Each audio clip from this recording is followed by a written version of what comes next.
Astrology Livestream. My name is Nickepso. That is Patosiris. And we are astrologers and we're also friends. Um, and what else are we? How you doing, Patrick? um I'm doing pretty well. For everyone who didn't understand that joke, basically Nickepso and Patosiris are like these ancient Egyptian astrologers, contemporaries of Hermes, and so we kind of noticed that our names match up to yeah, Nickepso and Patosiris. So that's the joke. Just for anyone who is like, "What the hell was that?" Yeah, I'm good. I'm That you get all the credit for that joke, by the way. oh I love it. I love it. And Chris Brendan loves it even more. He laughed his ass off when I told him. oh But no. it's your All line. right. I think I have kind of buyer's remorse. I wish we had named the live stream Nickepso and Patosiris. Maybe we can augment it. It's the astrology live stream with Nickepso and Patosiris or something like that. The Right, Tonight right. Show with Johnny Carson. But Right. anyway, I love it as little Uh, tags, nicknames. You really, as usual, displayed some genius there, sir. oh, thank It, you. it, it just goes to show why we are friends, so that I can leech off your talent. Uh, How are you doing, Nick? yeah, I'm pretty good. I'm pretty good. I'm excited for today's topic. It's something that I'm especially passionate about. In the context of astrology, that is the joining of Venus and Mars, the conjunctions, the synodic cycles that arrange these occasional meetings. It's about as regular as Mars gets is when it sort of matches up with Venus, because the cycle of Mars is otherwise quite asymmetrical and seemingly erratic. I mean, there is an order to it, but it's a much broader sort of order. And over the course of a human lifetime, it does seem to be kind of a random cycle. But Anyone watching this should know that Nick is being very modest here. Nick is pretty much like the world's like foremost expert on Venus cycles and Mars cycles in particular. yeah, So so this is so kind of his bread and butter. Like this is like you know this is I wasn't going to come on here and say, hello, everybody. I'm the world's leading expert. this is like Jimi Hendrix going, I play guitar from time to time, you know. Mm, yeah. Okay. Well, thank you. Yeah. And like Jimi Hendrix, I'm going to set astrology on fire and burn it on stage at There you Monterey go. Pop. No, Right. I'll try not to do that. Okay. Well, I mean, Sorry for interrupting your very good description, though, of the Venus Mars look, you conjunction. you did it in the name of flattering me, so obviously you get a pass. No, but in all seriousness, thank you for the kind words. Um, I mean, I suppose there's some truth to that. I'm not the only astrologer who Hmm. follows these cycles. I like to think I'm in the company of some other very worthwhile, esteemed colleagues. But it is a particular fascination of mine, that's for sure. Uh, World expert notwithstanding, whatever that yeah. Anyway, I don't even know how to live with that. So yeah, on February 22nd, 11 days from now, there is going to be a Venus Mars conjunction in Aquarius. This will happen just after Mars and then Venus successively will make conjunctions to Pluto. And then once they've both made those conjunctions to Pluto, newly ingressed into Aquarius, then they will make a conjunction to each other. What was it? 6 degrees Aquarius, something like that. 5 degrees, I believe. Okay, something like that. I had it up a minute ago. But yeah, so we're going to talk about. I'm just looking here. 6 degrees. No, you're wrong. It's 6:57 Aquarius. Okay. Good. Usually you're right with those things, Oh but no, no, I'm off. I'm off. I'm good with the ephemeris, but not necessarily with exact degrees. It's always sort of ballpark for me, but in this case, I'm accurate. Okay, well, whatever the case. So we want to talk about the Venus Mars conjunction in natal context, like what renowned people have had the planetary conjunction in their natal charts, and also some event charts, that of notable events that occurred during Venus Mars conjunctions. So Patrick, you noted when we were preparing for the episode, I think you summarized this really nicely, that when Venus and Mars are conjunct, there's some kind of like things get a bit saucy. I forget how you phrased it, but it was really well said. If you can conjure it for our listening audience. So on the social level, Venus obviously can represent many different kinds of social dynamics, but in general, Venus is this planet that is supposed to generally be about order or a social consensus. And so when it conjoins Mars, there can be like transgressions of the social order. And sometimes that even can make sense in terms of violations of like a society's customs or laws or social mores or ethics. That's why sometimes, and we may get into some of these examples, where you see Venus Mars natives and at Venus Mars conjunctions, especially these events where people are transgressing social norms. And sometimes this can, so we might, as a human might describe it, sometimes this can make sense for times of like uh, sexual improprieties, sex scandals sometimes can be a feature of these things, because it's like when passion kind of meets desire, and you kind of get this sort of combustible mix where people can err because of desire. And in that way, I kind of, that's a similar way that I sort of think of Venus just being retrograde, is that it can be like missteps of Venus, but we sort of can see a similar quality to Venus Mars conjunctions. Would you agree with that, Nick? Or Yeah, I think I think Venus retrogrades are a little more innocuous than the Venus Mars conjunction, insofar as like the main agenda of Venus retrograde is to review the consensus. And so sometimes there are sort of provocative acts of rebellion that instigate some form of social change in the social code. Venus and Mars being in the lunar sect, they are social planets. They have to do with how people relate to each other. And Venus, Venus is, just as Mars is the planet of war and combat and violence, Venus is the planet of diplomacy and seduction and all the sort of the counterpoints to Mars like facets. Venus is generally cooperative. Certainly it has a lot to do with what we consider to be manners, what is polite or impolite, what is the social code, not so much the law but the code. Like, do we shake hands, do we bump elbows during COVID, do we wear masks during COVID, do we smile and say good morning to each other when we're walking down the street? All these things are some facet of Venus. The Venus retrograde itself can be certainly provocative and exciting, and change, moving the goalposts of in the social code. But the Venus Mars conjunction really does have a kind of overwrought passion to it, wouldn't you say? Like it's a there's more of a sort of a spike in there, because they're really together. It's not Venus when a planet is retrograde, it's sort of declaring itself in the sky, and that's really all Venus is doing when it's retrograde in the sky.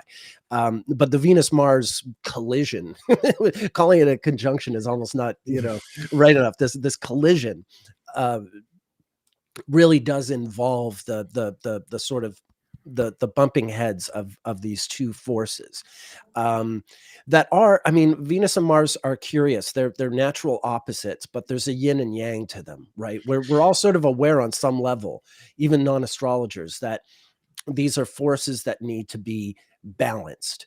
And they're very easily found to be imbalanced from person to person.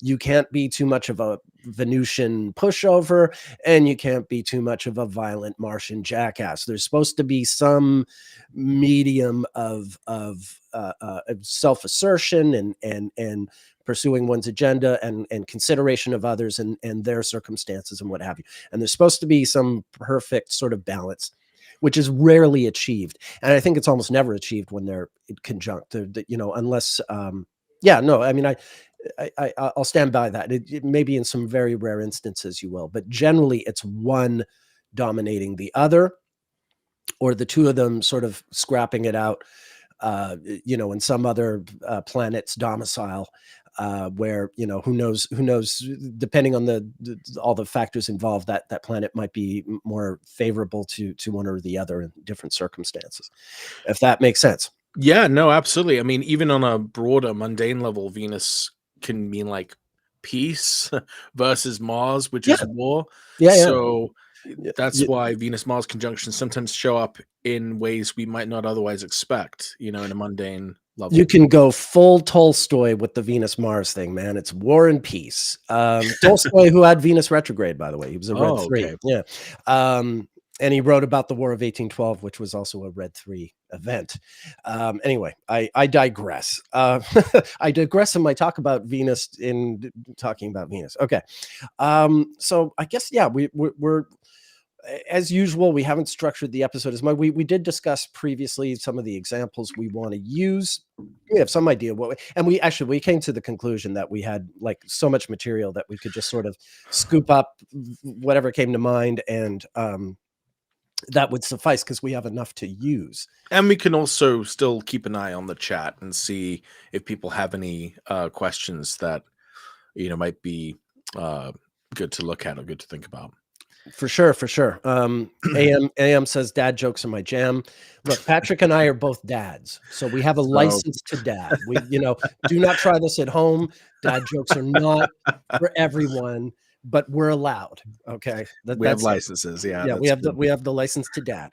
But all that being said, I love social code for Venus. Good. I think that's pretty natural delineation. Okay, well, without further ado, shall I do have a slideshow for one example, and it's a great. I might as well lead off with this one because it's okay. It's the big.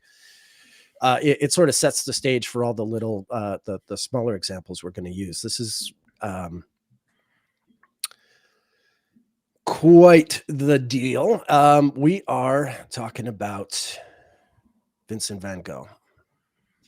Can you all see this? Okay. I see. Oh, cool graphic. Wow. Yeah, I know. I was so this slideshow is really old, and I was being cute as I'm wont to do. I swear, in another life, you'd be like a director for sure. You'd join the ranks of the Leo Sun film directors. Oh yeah. All those charming people like Hitchcock and Polanski, all these pervs. Oh god. Thank you. Yeah. You're welcome. The sad thing is you're probably right. Well, no, insofar as like they're both really great directors. But your stuff always has just cinematic quality. Kubrick also another Leo. Kubrick, even better than those other two guys. Right. I know that's something I've observed. Hitchcock and Polanski in particular, their birthdays I think are quite close to mine. All right, Venus and Mars synodic returns. So the Venus and Mars synodic cycles, they merge at 32 and 64 year intervals. So look to your natal Venus or any natal Venus and Mars placements and configurations to interpret their joint synodic returns. So just to, we're gonna go into Vincent van Gogh, but just to recap what I've just said. The Venus synodic cycle, of course, involves just simple repetitions of 8, 16, 24, 32, 46, 50, 48, 56, 64. I'm suddenly forgetting my math. Okay. Excuse me.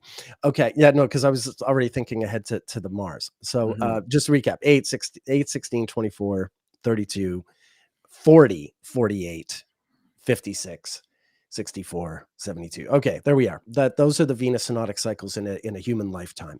The Mars synodic cycles are involve alternate sums of 15 and 17 years. So the first Mars return is at 15, the age of 15. But the second synodic Mars return is 17 years later at 32. Hence, that's where it merges with the Venus cycle.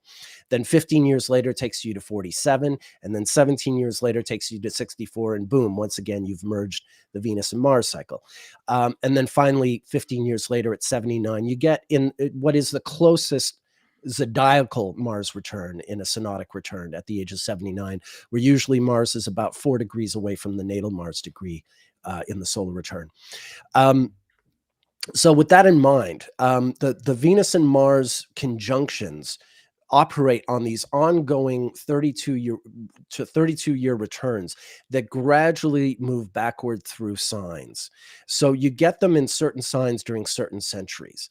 The Venus retrograde, the Venus-Mars conjunctions in Aquarius are a fairly new, well, no, they started happening in the early 20th century, but you didn't get them, for instance, in the 19th century. I don't think you even got them in the 18th century.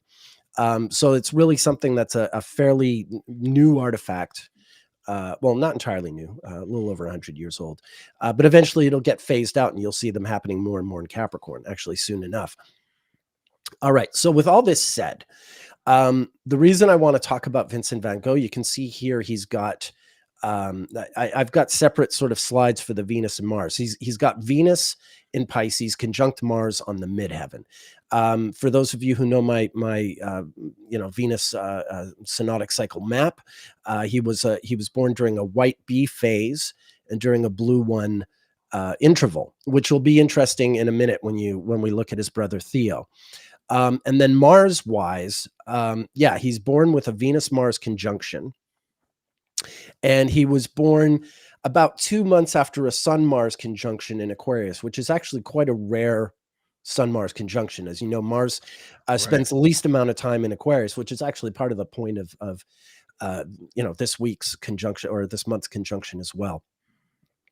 So Van Gogh is born with a Venus Mars conjunction in Pisces, but interestingly enough, his younger brother Theo, for those of you who may not know as much about Vincent van Gogh's life, you've probably heard of Vincent van Gogh. I'm just going to guess you know who he is. You know he's a painter, that he did sunflowers, that he cut off his ear. We'll get to that. But really, his story is like a lot of people that we talk about, whether it's Napoleon or next week when we're talking about Aretha Franklin, there's really a family story inside the individual story. There's a great Robert Altman film. There's been a few good movies made about Van Gogh, going back to Kirk Douglas in the 50s, and Willem Dafoe played him in the last 10 years or so. And of course, there's this beautiful animated film that the title escapes me right now, but some really good films. But probably my favorite is Robert Altman's Vincent and Theo, made in 1990, I believe. And that movie really drives home the point that this was a brother team. Vincent's younger brother Theo was the sort of the anchor, the rock, who made it possible for Van Gogh, who was basically an itinerant, painter, a guy who wandered the Netherlands, Belgium, and France, from field to field, town to town, painting landscapes or rooms or whatever was his fancy at the time. He wasn't successful at all. His art only sold after his death and also Theo's death. We're not going to, I'll go right to the end. There's no spoilers here. Vincent van Gogh would eventually either take his life, or possibly he was accidentally shot by some local boys and then claimed it was when he was suffering from his gunshot wound, it's thought that he might have just claimed it was suicide to protect those boys from prosecution. He was that kind of martyr type. Whatever the case, whether it was a suicide or a murder, Vincent van Gogh died in the summer of 1890, and then his brother Theo had what we today call a mental health crisis, I suppose, and died in an asylum about 6 months later in 1891. And so just so you can see here, Vincent van Gogh, he's born in the, Theo, whereas older brother Vincent was born during the white bee phase group, Theo was 4 years younger, and he's born during the setting bee phase group, as opposed to the rising bee phase group that Vincent was born under. And Theo's got a Venus-Mars conjunction for all intents and purposes. He's got Venus retrograde in Taurus. Okay. And why does he have Venus retrograde in Taurus? Because he's a red 1 interval. Remember, Vincent is a blue 1, Theo's a red 1. So they're perfect. Being brothers born 4 years apart, there's an astrological, speaking in terms of Venus, there's a kind of parallel between the two of them. It's almost like having planets in opposite signs in a way when you have Venus in opposing intervals. So Theo's got Venus retrograde in Taurus conjunct Uranus, but you can see that Venus retrograde is also heading towards a conjunction with Mars. It's 4 degrees apart. So for all intents and purposes, he also has a Venus-Mars conjunction. Theo was born how many just a little bit. That's right, he was born about a month before a Sun-Mars conjunction in Gemini, which is also somewhat rare. Okay, now just to get into Vincent's life a bit, there are a few instances notable. This is the thing, we're basically going to tell most of the story of Vincent van Gogh's life just using Venus-Mars conjunctions. So in 1876, when Vincent is 23, Vincent is just turning 23, and there's a Venus, it's during a setting D phase, and it's a black 4 interval. So Venus is an evening star, but it's not going to be retrograde for a few months. It's not in a red interval. You can see it's conjunct Pluto and Mars on this day of March 30th, 1876. Vincent is working at Goupil, which is an art dealership. Theo will stay with Goupil as an art dealer, which is part of what makes Vincent's life as a painter possible. But Vincent is working for this art dealer in Paris. I believe his brother got him the job. But he, in a sort of rash act, and Vincent is prone to rash acts, he quits the job because he wants to run off and be a painter. Look, he's already 23. Usually painters are trained as kids, or at least adolescents, right? I mean, it's for someone to become a quote unquote great painter, one doesn't usually start as late as 23. It's like learning an instrument at that age. It's not impossible, but boy, it's a whole other thing than doing it, while you're a school child.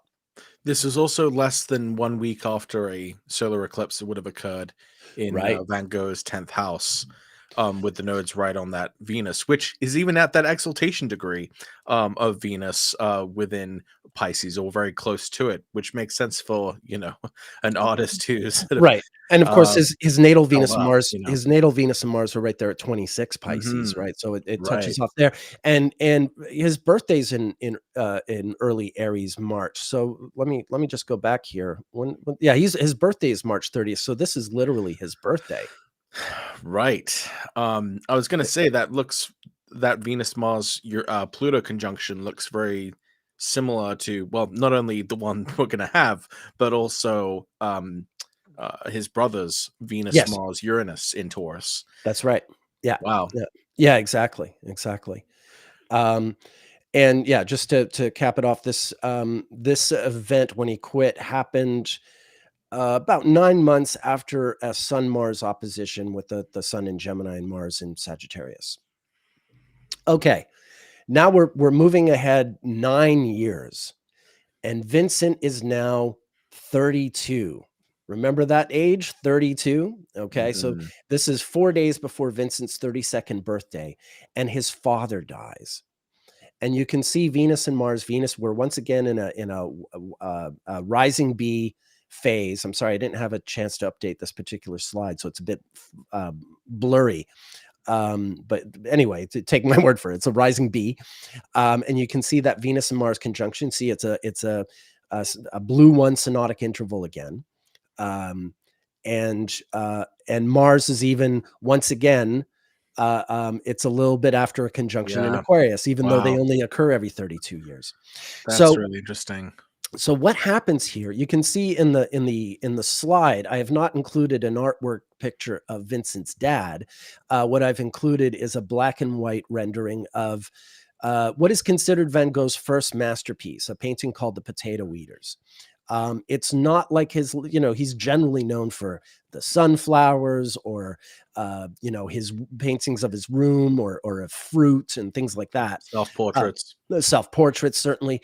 But this is a different painting. He goes to this sort of peasant neighborhood near where he lives. I've actually cycled around this town when I lived in the Netherlands. This place was like a bike ride away. It's very close to the Belgian border. I cycled there and then I wound up in Belgium by accident. Which is not a big deal. I rather like Belgium. But anyway, long story short, his father dies. He paints his first masterpiece. Remember, he quit his job to be a painter 9 years earlier. He's been just like learning how to paint through his 20s and 30s. And with this work, he's getting somewhere as an artist. And, is there some relationship to his father's death, the fact that he, felt he let his family down? Vincent, from a pretty early age, displayed what we would call today, mental health problems. He was a very aggrieved soul, suffering and had a really hard time fitting in. That's really interesting, because I think another parallel we can draw, and another way I think this works interpretively, is that he quit the job. He left the sort of state of security to be able to pursue this passion. It was kind of this deviation or Right. break from sort of an expected course, but one that eventually would culminate with him, well, at least not culminate, but somehow really launch at the sort of proper return of Venus and Mars to the natal position, and sort of again showing his ability to sort of fully break with with a previous era of his life, which obviously was out of his control. I'd say another way you could have probably seen this type of event in his chart as well. We can see Uranus was close to the ingress to the 4th house, as well as being less than 1 week from a lunar eclipse in the 4th. Who knows? Maybe that was the funeral. We can kind of get that, we can use those to kind of be able to say that there would be major sort of changes for one's family situation, one's living situation. So yeah, really interesting. I think you're really on point. The Uranus making its ingress into his 4th house, because if I remember correctly, it's with the death of his father that he ultimately leaves the Netherlands. He goes to France, and I don't think he ever goes back. Maybe he does at some point. I read his book, several biographies and diaries and stuff, or letters he wrote. But if I read them like 2-3 years ago, then I get a little hazy on the details, which is frustrating. But he does certainly leave, and I'm not sure he ever goes back. And if he does, it's only sort of temporarily. So yeah, good catch on the Uranus going into the 4th. But anyway, also speaking of eclipses, obviously this whole event also occurred very, very close to solar and lunar eclipses. Yeah, it also occurs to me that if with Cancer rising, Venus rules the 4th, it's in the 9th, which would show that eventually his home would become some other place. Yeah. And so that's another way that this return potentially makes sense. It's not just the death of a parent, but also the eventual departure to a new place. Obviously, we don't know exactly when that happened, but I think might have been in the same time frame. Yeah, no, it's a good point. Before he became a painter and before he worked for Goupil, he spent a bit of time in England trying to be a preacher, which is not an easy thing to do if you don't speak English. Yeah, another kind of 9th house thing. Yeah, exactly. In more ways than one. So yeah, he went to England to be a preacher, to people who don't know, in a language he doesn't speak. And I think even when he, he would spend the rest of his life in France and die in France. But I'm not sure how good he spoke some French, but I don't think he was by any means articulate. So yeah, He didn't have the ear for it. Oh, no, no, no, no. Oh, geez. So, You've just been waiting for that, haven't you? No, I just You've saw had the that in your back opportunity. pocket this whole time. I just saw the opportunity. So, Oh, yeah, no, that's all right. Oh, good Lord. All right. I And I was listening out for it. All right. oh, no. All Stop. right. Anyway, Stop. continue. Okay. All right. So there we go. People are groaning in the comments. Yeah. Well, well-deserved groaning, I should say. Okay. So this is, this isn't a Venus-Mars conjunction, but this is, you can see this is about a year after Vincent painted the potato eaters, and he Mhm. arrives in Paris. He's been, traveling around painting the countryside, but now he's in Paris. And it's not a Venus-Mars conjunction, but you can see Venus is retrograde. It's in a rising C phase, and Mars is also retrograde in Virgo. So this is during a red 4 interval. And whoops, and I don't have the Although month. that would have a Venus Mars opposition though would have occurred, correct? In Uh, across yes, Pisces and Virgo. yes, and I think that's why I included it. It's been a while since I made this slideshow, but yes, that's absolutely right. Venus would have gone retrograde in Pisces. Let's see, I can even.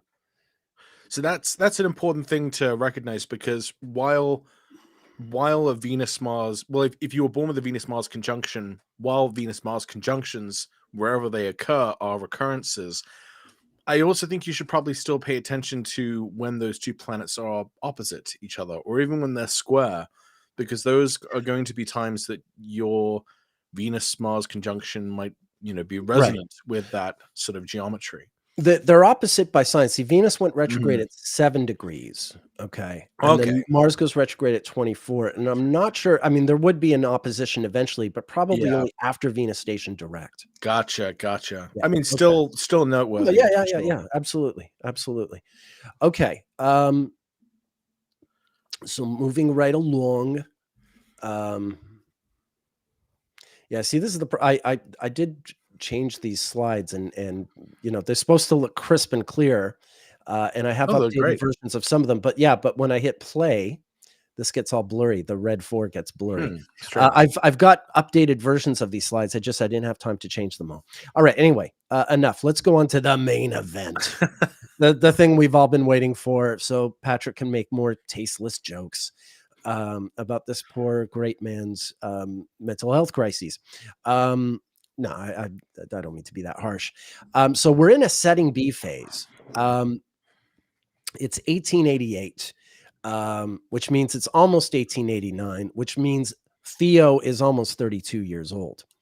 But here's Vincent. He's now in Arles, which is a town in the south of France, and he's living with Gauguin.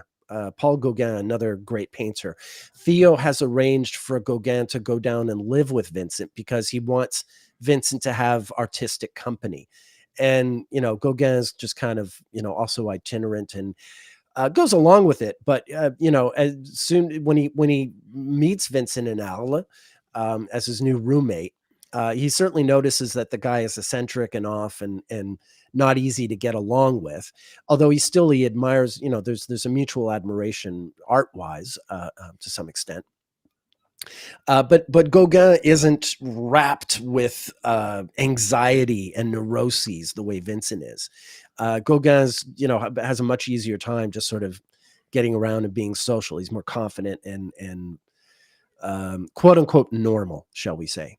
Easier for strangers to accept and warm up to. And he's a Frenchman, and Vincent's not. And they're in the south of France. So they're not even like, in the northern French border towns to Belgium where maybe, there's some Dutch people living. They're in deep, deep France. So that also makes it harder for Vincent.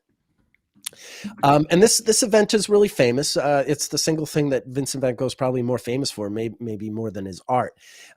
He gets into an argument with Gauguin. Gauguin, sort of puts him down and storms off to have a drink or something. And Van Gogh goes to this local brothel where the two of them had gone frequently. I think he's looking for Gauguin. Gauguin's not there. And Vincent, in a fit of mania, cuts off his ear. and offers it to one of the women at the brothel. Yeah, I don't think they accept that as payment typically. Oh, Jesus. No. I'm sorry. What, Venmo doesn't work? Yeah. Oh, Okay. no. Yeah. Well, you get me started, sir. Yeah. All right. So this is a setting B phase, and it's a black 2 interval. So it's a little bit before, the red one. The red one, of course, Wow. being Theo's 32nd birthday. And we can see that Venus and Mars are indeed conjunct in Aquarius when this happens. It's also interesting. Jupiter is conjunct Van Gogh's moon. Natally, he had a moon-Jupiter conjunction, but with Jupiter conjunct his moon, he he made a very generous offering, I suppose, is the interpretation. Right. And that is such a that is that again, that idea of impulsiveness. Right. The impulsiveness and potentially destructive quality of Mars is seen, Right. in the reappearance of that conjunction. Yeah, and in this case, Saturn is opposite the Venus-Mars conjunction, so there is a bit more, it's a bit darker, you know what I mean? It's not like it's just any old Venus-Mars conjunction would compel him Right. to do this, but this one does have a sort of a more, overall sinister and destructive bent, and it actually true enough, because this period in 1888, is sort of famous. It's during the same period. Let me show you in the database, because I find this. I think the audience will also find this compelling. This period in 1888. Just as a little diversion here.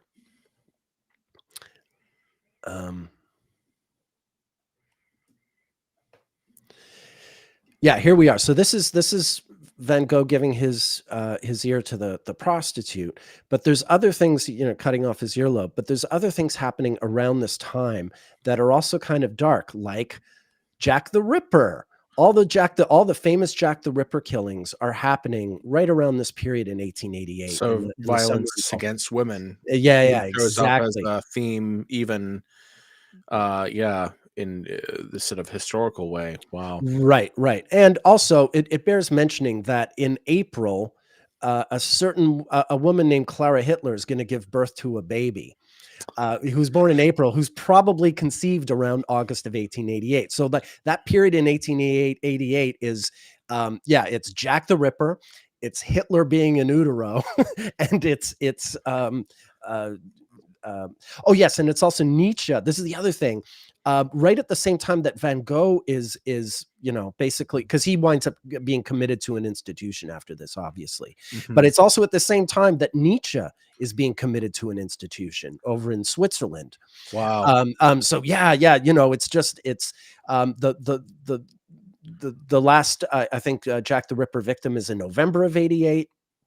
And then Van Gogh cuts off the earlobe, and then Nietzsche gets committed, and before you know it, Hitler's born, and we're off to the 20th century, as it were. So B. Havens is saying, I thought that Gauguin did it and Van Gogh covered for him, as in that was fairly well proven, May of 2009 in a rapier fight. Oh, I have not heard that, and I've seen and read a lot of things. I mean, I'm not going to quarrel. It's entirely possible that I have not. I've just not come across this, but it's never been. I've never seen it written about this way. Okay, well, something else that strikes me about that time frame is he would have been age 35, correct? 1888 yes. 1853. So he's in a 12th house perfection year where Neptune and Pluto are present. And this is interesting. What you said, he was committed after this occurred, and so that definitely makes sense with the 12th house themes of imprisonment. I also think it's interesting that we can see that I don't know, obviously, the exact descendant degree, is the exact one he had, since it's a rounded time, it looks like, but we can see that this would have also been when eclipses were happening on yeah, his eclipse singles. exact on his ascendant, which is obviously, Yeah. relevant for, Yes. his changed appearance, Yeah. after this time, being sort of permanently scarred by this act. Yeah. Um, so I think that's that's another kind of mind-blowing thing about this time. It looks like his Mercury would have been trapped between the nodes with Uranus opposite his Mercury. So that's another way we might be able to understand this sort of mania, because he Mhm. was in this 12th house year where Mercury would have been the ruler of the year, Right. receiving those kind of stressful aspects. But yeah, that Venus Mars recurrence though is very Yeah, impressive. I mean, it really speaks for itself. It's funny, just going back to B. Haven's comment. I mean, the thing is, it's the first I'm hearing of it, but it seems to be in keeping, in character in the sense of like how he dies, and because that's better established, but it's also a more recent establishment. Is that he didn't necessarily commit suicide, but that he was shot accidentally by some local kids, and that he covered. He was often he was such a, pardon the expression, he was such a weirdo, or a, misfit, shall we say, that it wasn't uncommon for, kids to pick on him, street kids to pick on him, because he was very easily bullied, right? He's barely speaks French. He's this haggard looking itinerant guy, carrying an easel. He acts very sort of cranky and eccentric. So, um, this is the kind of thing that would happen. But yeah, the story is that he might have been shot, and that he sort of gallantly didn't want the kids to get in trouble, and so gallantly sort of claimed that it was his own doing. Um, in any case, it happened not long. I know I use his art in black and white because I keep my slides black and white. But you should recognize this painting that he did not long before he died, of a cornfield with crows. Um, and this is when he dies in um, 1890. Venus and Mars are in square by sign, but it's not necessarily a big sort of Venus Mars thing for him. But I'm just showing this to complete the story, as it Yeah. were. We should probably mention our friend uh over at the Astrology podcast, Chris, his favorite Van Gogh painting. Ah, Um, yes, Starry Night. yeah, do we have anything about the sort of astrological story of that painting, or we don't know when it was composed, or Um, I mean, I can look it up, but I don't okay, want to yeah, get it's not a diverted right now. Venus. Yeah, I've got, we're on Venus Mars, yeah, not Van yeah, yeah. Gogh. I've got, a lot of, I've got a number of books about him. I've got a book of his letters. I've got a book of his paintings, so I could look that all up fairly quickly. Very, very cool. Yeah, I'm noticing so many really interesting things. There was this Doctor Who episode. I don't know if you've heard of it, where essentially they bring Vincent van Gogh into the future, and they show him that his life was, would eventually be, Mhm. celebrated and meaningful and impactful, and it's just a very, very emotional scene with this actor who terrifically portrays, Vince sort of taking in. They ask the museum curator, give a description of, the impact and life of Vincent van Gogh, and he gives this like amazing, sort of tribute to him, and he's like crying, and it's like amazing. I just looked up the day that episode aired, and it's when Jupiter is at 29 Pisces, which would be right on his Venus, in Mars conjunction at that time. Stephanie says June 1889, Starry Night painted. Okay, so yeah, that would have been, he's either in the asylum or it's a temporary period where he's not. But I think he's mostly in asylums after that incident. Although he wasn't in one when he died a year after Starry Night was painted. But thank you for that, Stephanie. Oh wow, so that would have been, yeah. Well, okay, so yeah, the sun would have crossed. Well, yeah, that's interesting. Yeah, well, Yeah. we'll we'll have to, maybe we'll do a a more thorough treatment of Vincent Van Gogh another time. It's amazing how deep you can go just with one chart. Um, All right. so Well, yeah, let's look at some other Venus Mars examples. Unless there's okay. anything else you wanted to touch on. No, not necessarily. Let's see. Who else did we decide on? Do we Um, want to do a search now? we could do.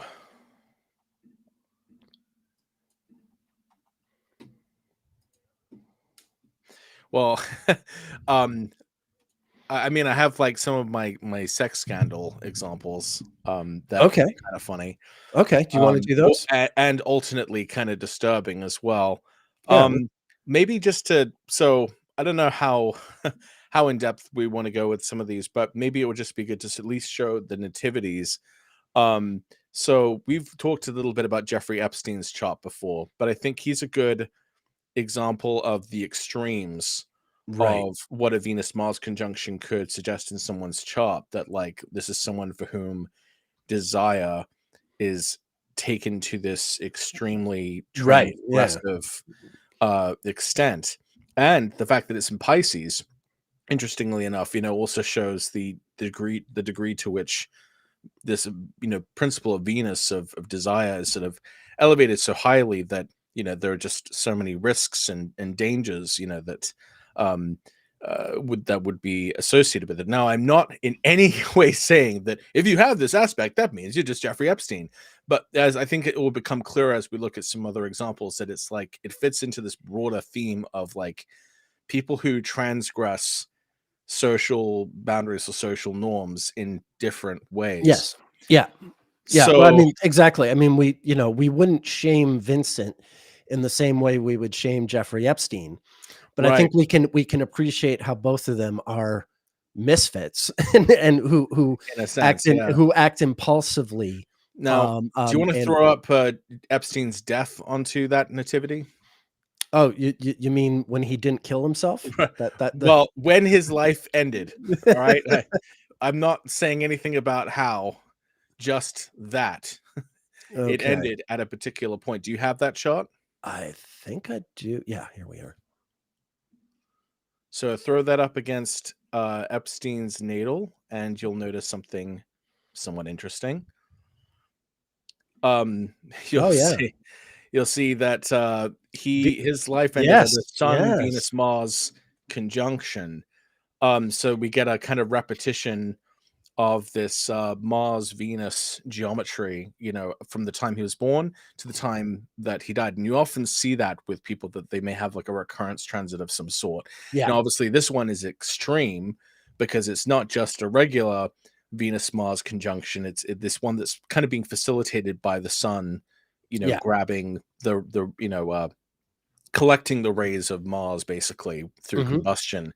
But I think it also shows the extent to which this, there's so much attention, put on this. So obviously, this is a really massively sort of controversial event. You also might want to check out to see if there's any planets that might be conjunct his Mars and Venus that might suggest that there Ah, might be yes. something unusual, or you know, Like, you mean Neptune conjunct his yeah, Venus Mars? yeah, like that. Where there might be some ambiguous nature, like, Yes, suddenly, like, there are video cameras around, and yet they somehow don't record the time that he passes? Like, you mean that kinda thing? that kind of thing, yeah. And also Jupiter Neptune squares tend to be there when there are like sort of mass delusions or mass illusions. Right. um this was the summer of the kind of culmination of Marvel's efforts, that started the previous Jupiter Neptune conjunction.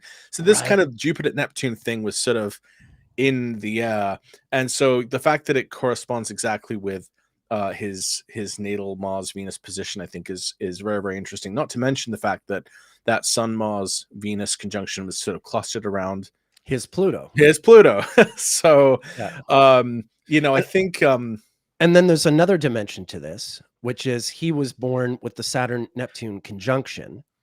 And Saturn was opposite as Uranus, but sextile the Neptune. And this mhm, Venus Mars of his also trines Uranus, and the nodes are with it.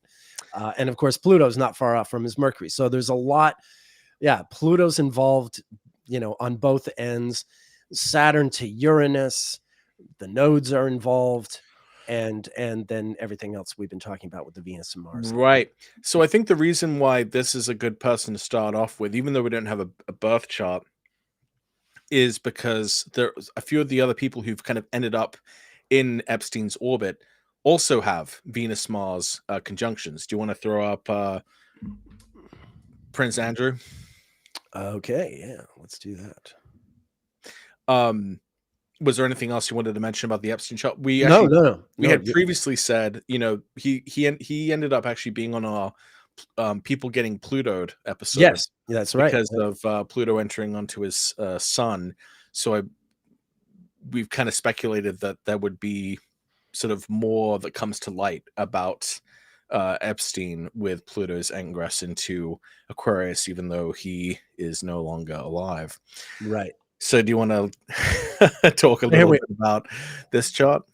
Well, here we are. This is Prince Andrew of England, who was known to frequent Jeffrey's establishment. Look at this. Didn't we just see a chart with Saturn at like 15 Capricorn, like when Epstein died? Yeah. Yeah. Am I hallucinating, or didn't we just see that? But yeah. Yeah, here we are. Venus, Mars. It's funny that both Epstein and Andrew have the sun at 0 degrees of a sign. Andrew's a royal, so these charts are timed, even though, like, okay, it might be rounded off to the closest 15 minutes or half hour, but when a royal is born, like, it is proclaimed right away. You know what I mean? Like, they're very reliable charts. It's one of the reasons I like working with royal charts. It's got nothing to do with any personal love for monarchy or anything. Mm-hmm. They're reliable horoscopes, because the whole country is absolutely notified to the minute when a new birth arrives.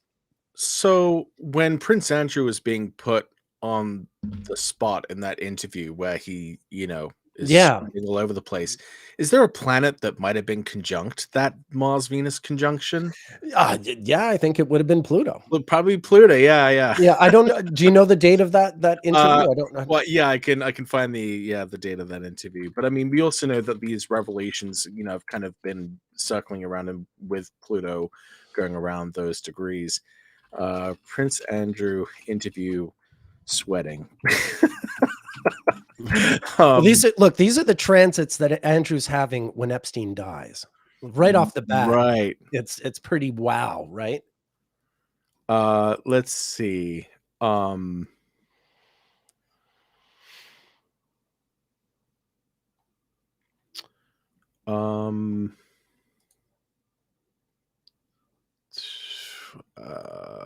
There's a lot of dates here. Oh, okay.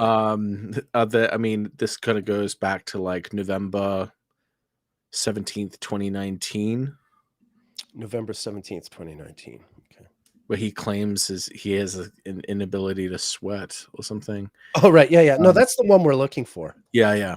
November 17th. Yeah, I think that's what a lot of these links are sort of pointing back to. Okay, so that's pretty close. And then we get to so yeah, you can see Pluto heading for the Venus Mars, where it would, but he ended up being on the hot seat. He was asked to provide documents proving his alleged medical inability to sweat, court filing by attorneys. This is all happening at the beginning of 2022. So if you go to January 1st, 2022, you can see how that, this is like the Pluto getting closer to right. Oh look, that's Venus retrograde as well in that same area. I wish I'd had more of the chronology available for us for Prince Andrew, but I just knew that he was a good person to include here, because for sure he's been maybe I'm stepping out of my bounds here and saying this, but I think I think it's pretty obvious he's being credibly accused of what he did to Virginia Giuffre, and I would assume that where there's smoke there's fire. Yeah, I probably wouldn't be picked for the jury, right? Maybe I'm not impartial here, but I think that no, I get you. This it just seems likely that these you'd have to go to great lengths to convince me that he's not guilty of something. Right. I don't know how far it goes, but his hands aren't clean. Yeah. I think it's also interesting, Jupiter being conjunct his sun in early 2022 when he's going through this, interesting that that doesn't help him, even though, he's got a diurnal chart and Jupiter's in a good place in his and a good sign in his chart. That Jupiter transit doesn't seem to be, or maybe it is helping him because no matter how much shit he gets under, he's protected as a royal, I guess. Well, while the queen, kept Yeah, pulling for him. right. And you So can see the Saturn Uranus square, right on his angles in a big way. So yeah, the whole Britain is divided over this, right? I mean, some people are just loyal monarchists, period, and then some people, of course, are just feel disgraced by this, and right. If you also recall, Ghislaine Maxwell has a ton of planets in Capricorn there as well, and that's where that right, very incriminating sort of photo comes from, where it's Prince Andrew posing with the woman that he right, supposedly never had anything to do with, alongside Ghislaine Maxwell. So it's and again, I'm not saying all people with Venus Mars conjunctions are perverts or something. I'm saying that they get this is a very extreme manifestation, of the potential of this conjunction, to where people's rash impulsiveness, with desire or involving desire, can lead to transgressions, against the order. Maybe there's like less extreme versions of this where maybe it could relate to things that are just like more like infidelity, sort of garden variety improprieties compared to this, which is like yeah, criminal, yeah. and I think we kind of get the impression that, like, with Pluto especially, that Pluto is involved with these Venus Mars conjunctions. We're talking about kind of really more extreme versions of this kind of thing. So another person who has ended up in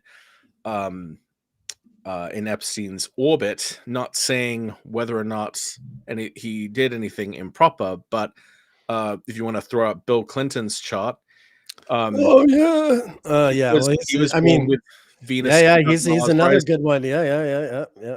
So actually, we have probably a few things more to say about him, because we know that there's been a few recurrence transits he's responded to with Venus Mars. There's Right. one in particular I can think of. Yeah. I think I know the one you mean. Yeah, yeah, Okay. like literally to the day almost. Yeah. Um, So here we are. Here's Bill. Bill. All right, so yeah, you can see he has Venus conjunct Mars, even with Neptune, and co-present with Jupiter.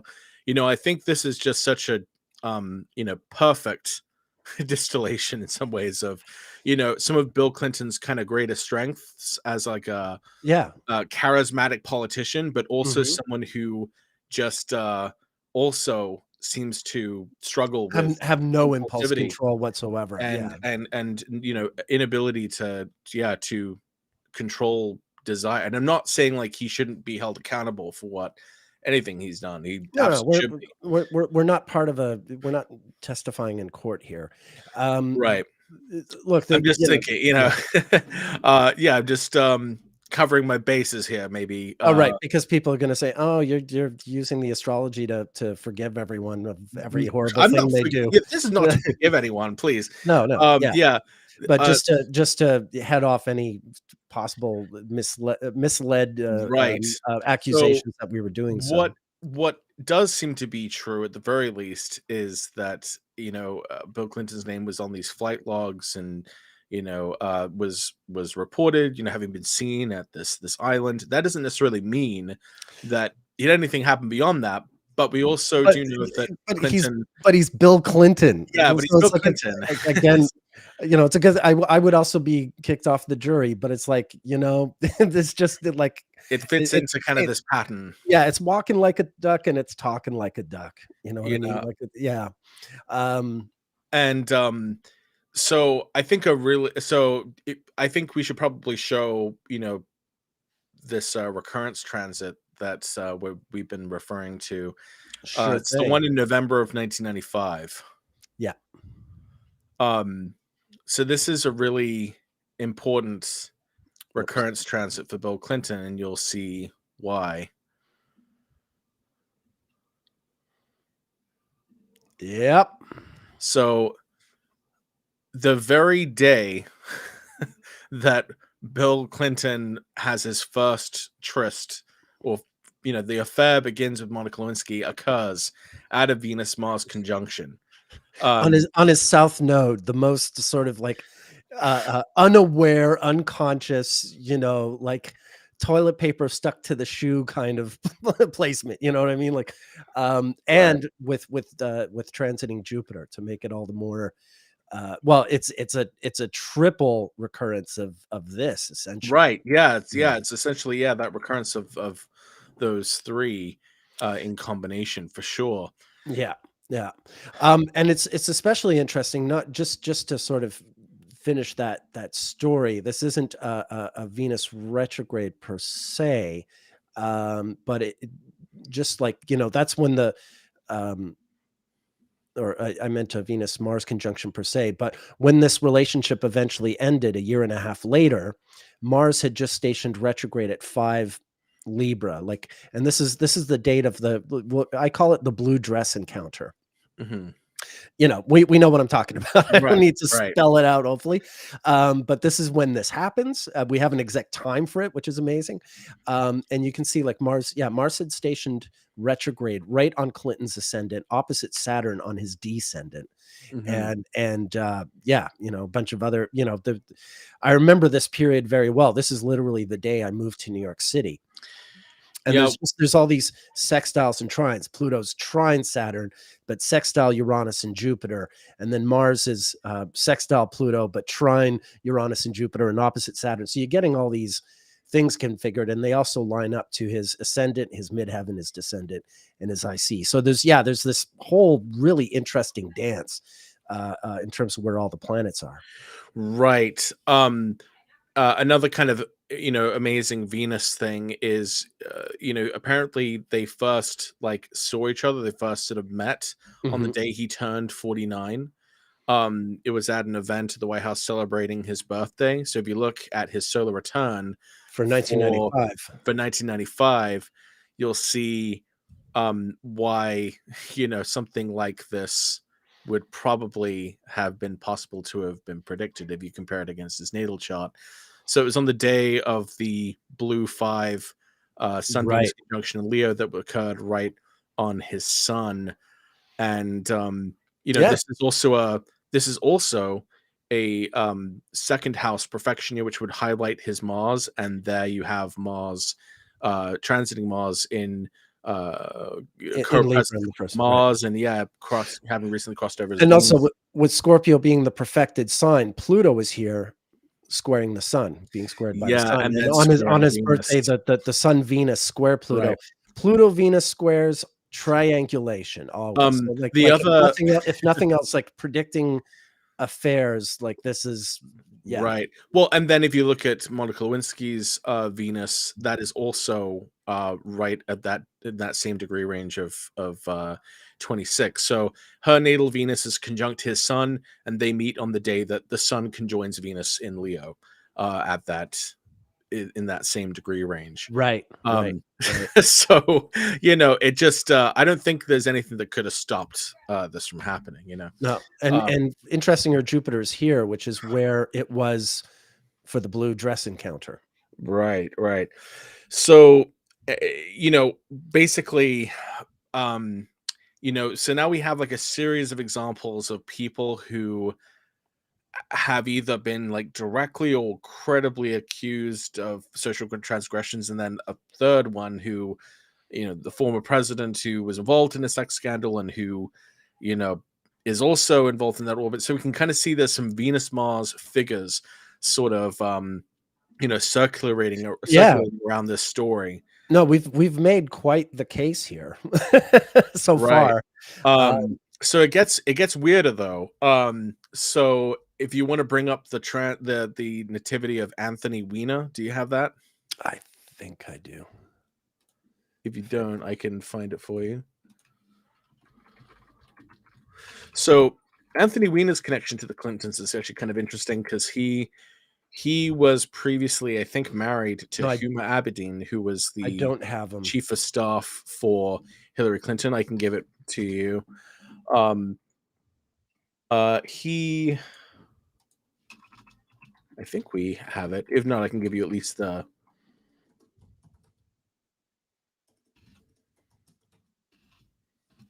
No, I don't. He's not in Astro Databank. Okay. I don't think. Okay. So Anthony Weiner's birth date. I'm looking it up. I've got it here. September 4th, 64, New York. Okay. There you go.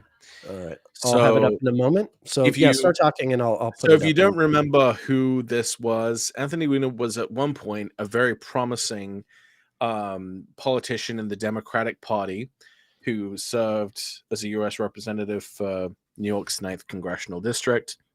And he was kind of undone by this revelation that he'd sent these sexually suggestive photos of himself to different women. So when you see his natal chart, you'll see where I'm going with this. You can probably guess what he has in his natal chart. Tell me it's not Venus, Mars. It's Venus conjunct Mars. Yeah. And interestingly, in a way, Anthony Weiner, and I can't believe his name. I know everyone laughs that that's his name. That was part of the funny thing. I know. So he indirectly was the cause of Hillary's loss because because he had sent photos of his genitals to someone who he thought was over 18, but it turned out they were actually 15, and this happened on Twitter. And so there was this investigation into the contents of his laptop, and of course he was in a romantic relationship with Hillary Clinton's chief of staff person, and this, I forget exactly how that connected to, but basically because of the FBI, because of the FBI wanting to investigate the files in that laptop, they sort of extended the inquiry to correspondence between his wife and Hillary Clinton, the then Democratic presidential candidate. And we know that when basically Comey picked sides, the last week of the election right before, some people say that could have potentially swayed things one way or another. So, again, another person who has, impulse. And he really does, because that wasn't even his first scandal. He had already been disgraced with another scandal before that whole thing came and out. He got busted for something like this, and then he got busted for this almost the same thing again. He just could not stop. I think he probably figured, well, my political career is over, so who cares what I do? Yes. Nothing. What else? What bad thing could happen now? Right. So if we go to there's another situation sort of like this. If we look at the natal chart of Elliot Spitzer, the former governor of New York. Okay, yeah. We don't have a birth time for him. I do have his solar chart in my file. So I'll put him up June right 10th, here. 1959. Yeah, I've got that. He was born. Yeah. And you may or may not remember this story. This was the former governor of New York, who was done in for basically, it was disclosed that he might have been using public money for visiting a sex worker. So you can see there again, Venus is conjunct Mars. Yep.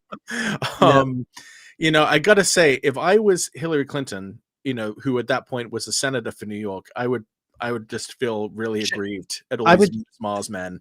Yeah, and I would learn astrology and start checking horoscopes for all, any men with Venus Mars conjunctions. You just send them packing. Yeah, think of the trouble she could have spared herself if she understood astrology. Like back in the early 1970s, she could have not married Bill and, not had people like Weiner and Spitzer, around her.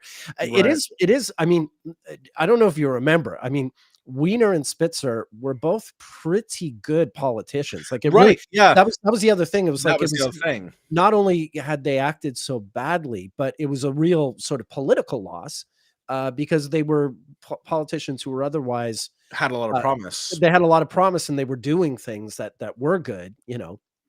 Um, Right. so it was kind of a double whammy. It would have been another thing if they'd already, you know, if they'd been, you know, really terrible and we could sort of secretly delight in their misfortune. But it was sort of it was really a double tragedy, because Right. yeah, you know, these men who other, you know, and really you can say the same thing about Clinton to some extent. Like, if they weren't so weak, they really could be, you know, Right. I mean, the basically, political greats that I'm sure they imagined themselves to well, be. yeah, basically Clinton wasted his second term, got Yeah, yeah, totally, yeah, yeah, just yeah, taken over by, this yeah. other thing. And uh, you know, these i- it's funny. It was almost quaint looking back at these stories. I'm like, oh yeah, this is like when people batted an eye, of- Right. it's I mean, compared to what Trump has been able to get away with, it's almost like okay, well, these guys. I mean, Elliot Spitzer, resigned like within like a day or so, of these Mhm. allegations, and the whole Stormy Daniels thing, happened during Trump's presidency. You would have thought that would have kind of a bigger impact, and it was just like, Yeah, I know. shrugged off. By that point, people were kind of jaded, I think. I mean, that really I mean, okay, Right, Trump does seem to have this just, you know, hall pass, altogether. But right, I think it did help that people's tolerance was corroded by the repeated scandals, you know. And right, certainly, like, it's nothing the Democratic Party could, you know, I mean, sure, they can criticize Trump, but it's the Democratic Party that produced Clinton, Weiner, and Spitzer. right. So there's also that, you know, the problem in that sense as well. So I have a couple more if you want to look at them. Yeah, yeah, let's do it. Let's do it. So now this is going back a little far, but the if you may remember the Mark Foley scandal. Mark Yeah, Foley yeah. was this Republican congressman from Florida, and Did he he go hiking the Appalachian Trail? Is he the one? no, no, Oh, that no. was not him. No, Okay. Mark Foley got in trouble because he was, sexually soliciting his like, um, his pages, basically his like, Oh, yes, sort yes, of, yes, yes. Okay. Yeah, um, yeah. office aides who were under 18, and it was especially egregious because he had advocated so publicly against like toughening rules against child predators and Oh, that's various. always like that. Yeah, yeah. Yeah, so you'll notice he doesn't have a Venus Mars conjunction, No. but if you look at the time that he basically got um done in by what he did, when this finally sort of happened. So he resigned from Congress on September 29th, 2006. So I want you to go there because we can kind of move towards the I'll kind of narrate the story of this. Okay, so this is September 29th, 2006. 2006. And So Venus is a couple of weeks away from a conjunction yeah. in Mars. So in the next couple of weeks, more investigations are happening into, what he actually did. A couple weeks later, so like around at some point, I think in like mid-October. So this is like as the Sun, Venus, and Mars are all conjunct, very similar to the way they were at the time that Epstein's Right. life ended. um the there was this priest that came out and said that he had molested Mark Foley when he was a teen.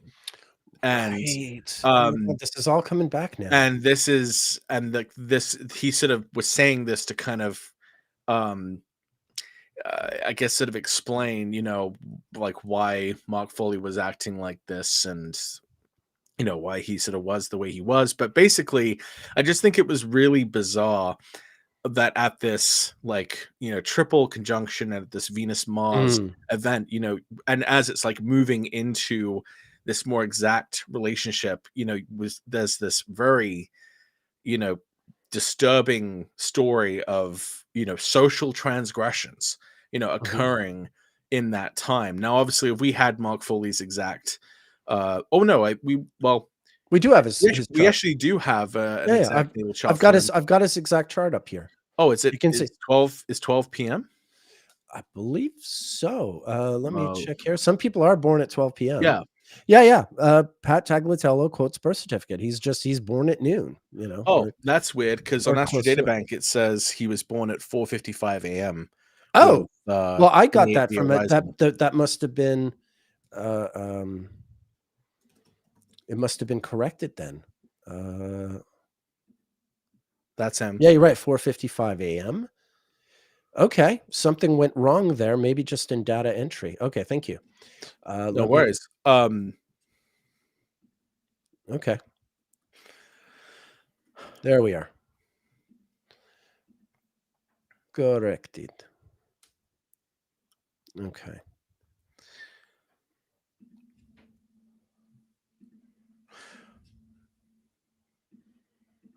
So another dimension of that Sun Venus Mars conjunction in October of 2006 was the fact that a lot of Republican leaders apparently had been made aware that this situation had been going on since late 2005, the time of the Mars retrograde in Taurus, which you can see in his chart.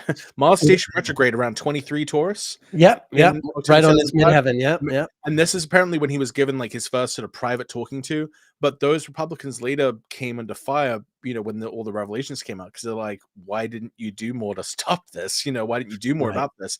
And one of the people who came under particular fire at that time, I think, was the then Speaker of the House, Dennis Hastert, who, if you recall, just a few years later in 2015, would also be done in by revelations of the sexual improprieties towards young boys.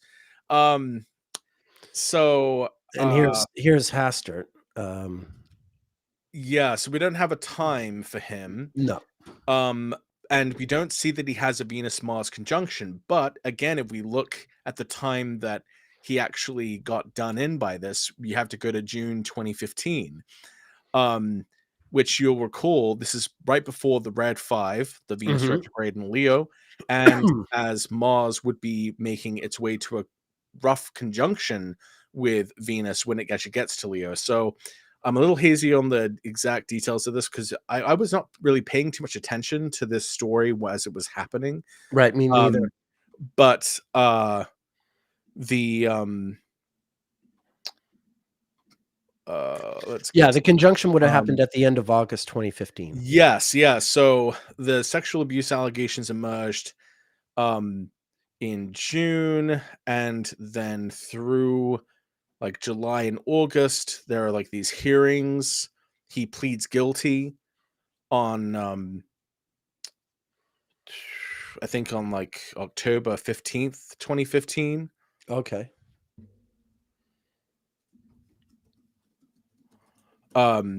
So by which point there's going to be a third Venus. Yeah, exactly. There were 3 over the course of the whole situation. So So the reason I'm giving these examples is because even though the people involved in them didn't have Venus-Mars conjunctions, the time when their crimes were being kind of laid out there, and as this story was sort of happening in the news, like that's when this conjunction is occurring.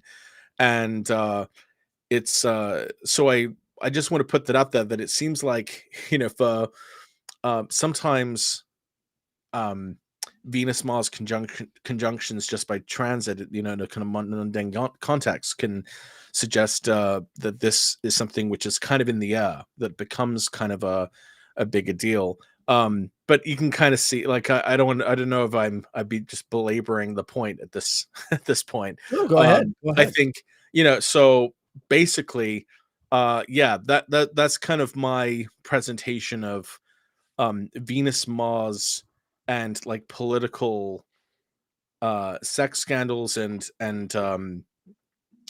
social transgressions, taken to a kind of extreme level. But do we have any positive examples of Venus Mars conjunctions? I do have one. Oh, do you? Okay. Yeah, I do have one.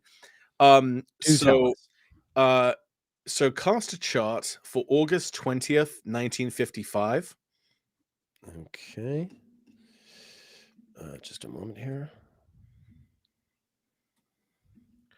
Just and you can cast it for well, actually we don't even we don't exactly have a birthplace for her, but Athens, Georgia is where she currently lives. This isn't, the only thing that's really important here is the Venus Mars situation for this example. Okay, so you're saying August 20th, 1955. Yeah, Oh, yeah. and this is Gloria Brame. Okay, Gloria Brame. How do you spell her last name? Brame.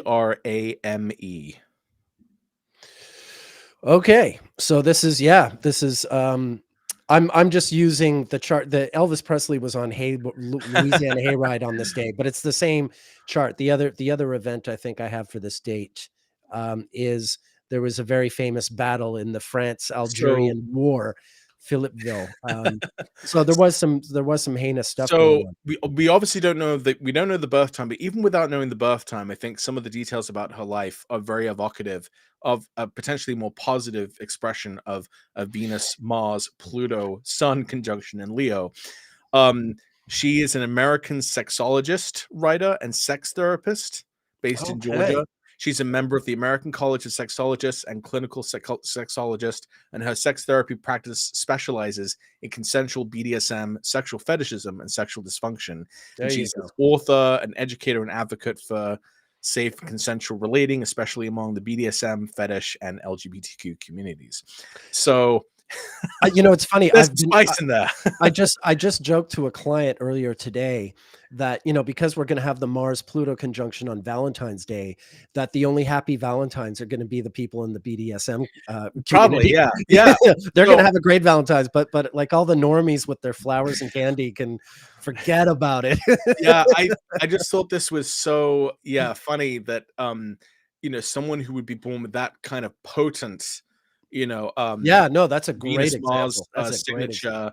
signature, would use this in a really positive way, as a kind of sexologist, clinician, and author, advocate. I think that makes a lot of sense. Although it also makes me a little concerned about a particular person who was also born really close to that time.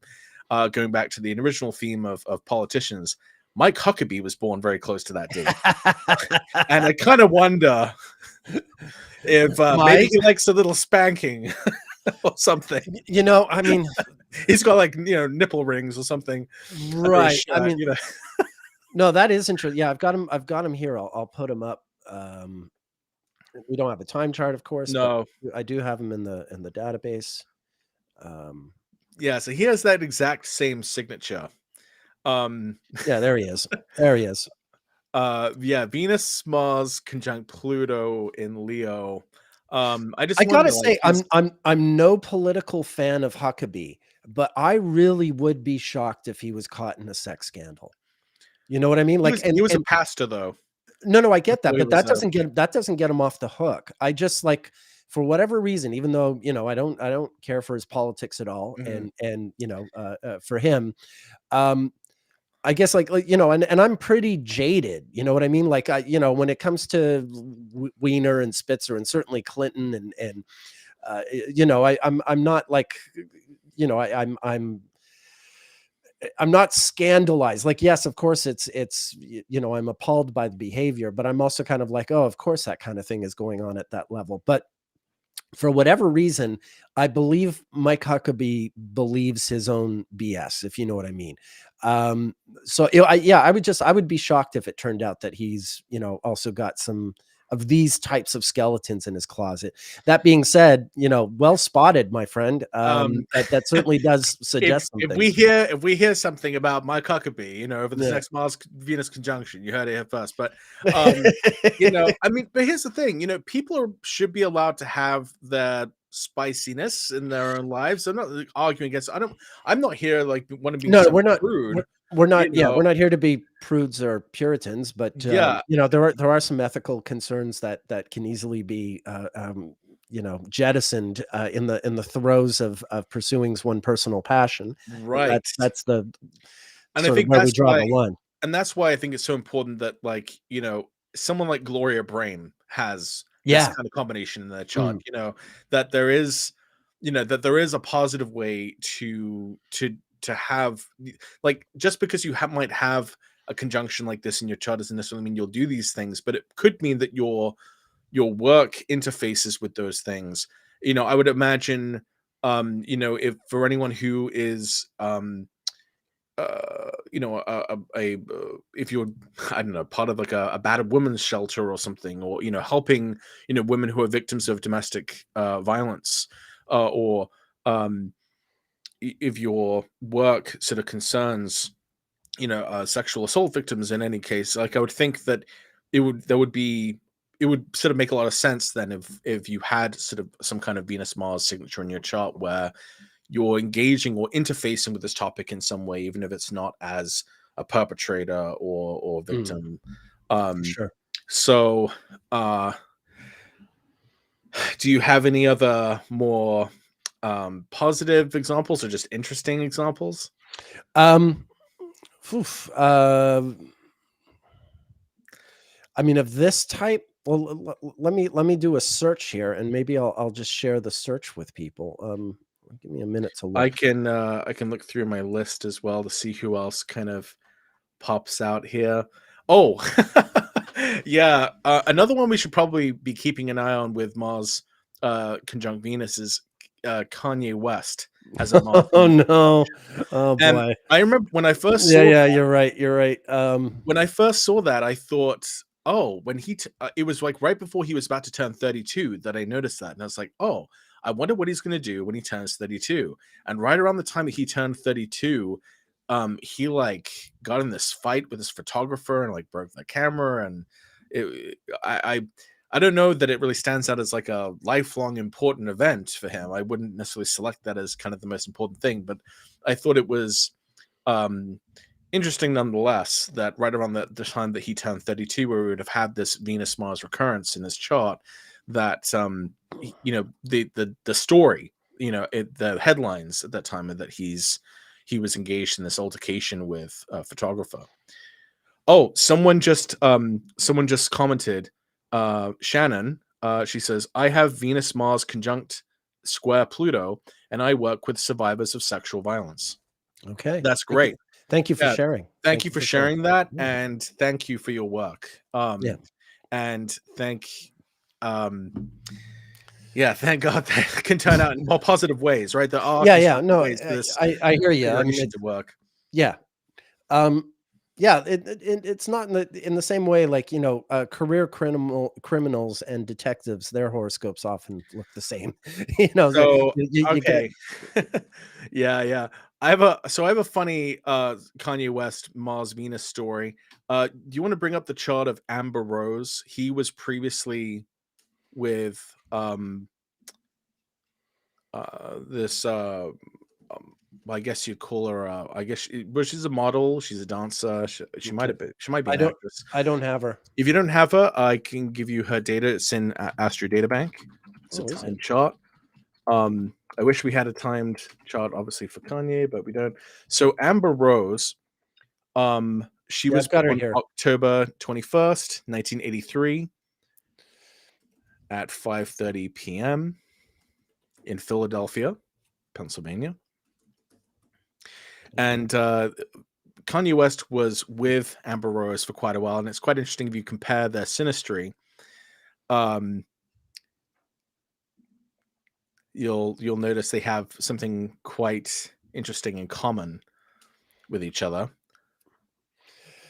Oh, yeah, how about Which, that?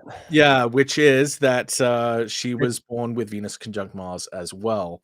Right, and they're both born not long after Venus station direct. Yes. Let's see, how many days?